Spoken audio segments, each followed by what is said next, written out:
Students, online lecture series के 5वें lecture का आगाज करते हैं। लास्ट लेक्चर में हमने एडवांटेजेस ऑफ सैम्पलिंग को स्टडी किया था। आज कुछ मजीद टर्म्स हम स्टडी करेंगे। इस लेक्चर के बाद हम कुछ न्यूमेरिकल पोर्शन को भी डिस्कस करेंगे। अभी थ्योरी मुकम्मल नहीं हुई।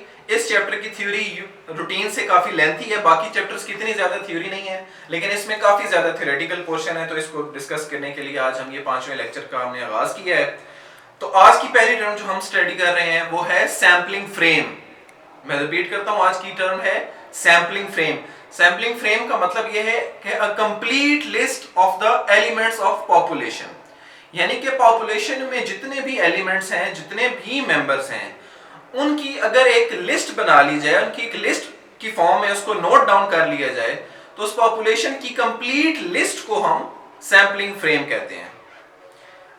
और जो दूसरी टर्म आज हम डिस्कस करने लगे हैं वो है सैम्पलिंग डिजाइन।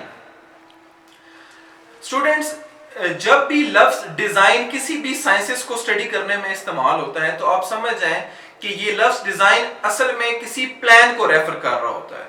यानी कि इस डिजाइन का लफ्ज किसी साइंसेस में जब यूज होता है तो इसका मतलब होता है कोई प्लान।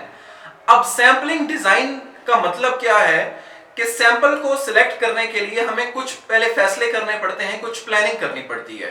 फॉर एग्जांपल, प्लानिंग में क्या क्या शामिल हो सकता है कि हमने सैंपल में कितने यूनिट्स को शामिल करना है, सैंपल कहां से जाके कलेक्ट करना है, जब सैंपल कलेक्ट हो जाएगा उसको हमने किस फॉर्म में कंप्यूटर में एंटर करना है या सॉफ्टवेयर में एंटर करना है, उसके एनालिसिस में हमने क्या क्या करना है, और एनालिसिस के बाद जो उसके रिजल्ट्स आते हैं, उस रिजल्ट्स के बाद हमने क्या पॉलिसी बनानी है।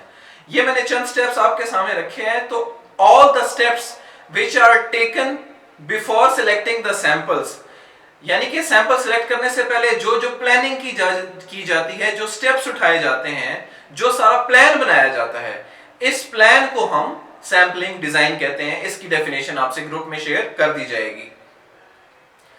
दो मजीद टर्म्स अभी हम डिस्कस करेंगे। पहली टर्म है sampling with replacement. Sampling with replacement का मतलब यह है कि आप जब भी सैंपलिंग कर रहे हो, आपके पास जाहिर सैंपल हम कहां से सिलेक्ट करते हैं, हम पॉपुलेशन से सिलेक्ट करते हैं। तो सैंपल सिलेक्ट करते वक्त अगर आप एक सैंपल को जब सिलेक्ट करें, उसको नोट डाउन करने के बाद अगर आप उसको दोबारा पॉपुलेशन में वापस शामिल कर देते हैं, तो यानी कि आप उस सैंपल को रिप्लेस कर रहे हैं।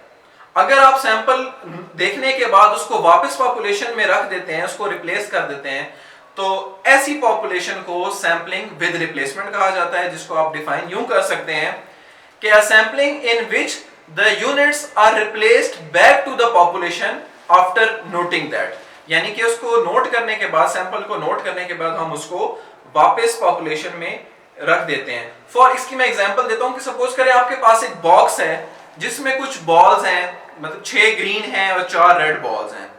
अगर आप उस बॉक्स में से रैंडमली 3 बॉल्स का सैंपल लेते हैं, आपने वो बॉक्स में से बगैर देखे बॉल्स निकाली, उसका कलर देखने के बाद आप अगर उसको दोबारा बॉक्स में वापस डाल देते हैं, तो वो दोबारा से पूरी 10 बॉल्स हो जाएंगी, 6 ग्रीन और 4 रेड।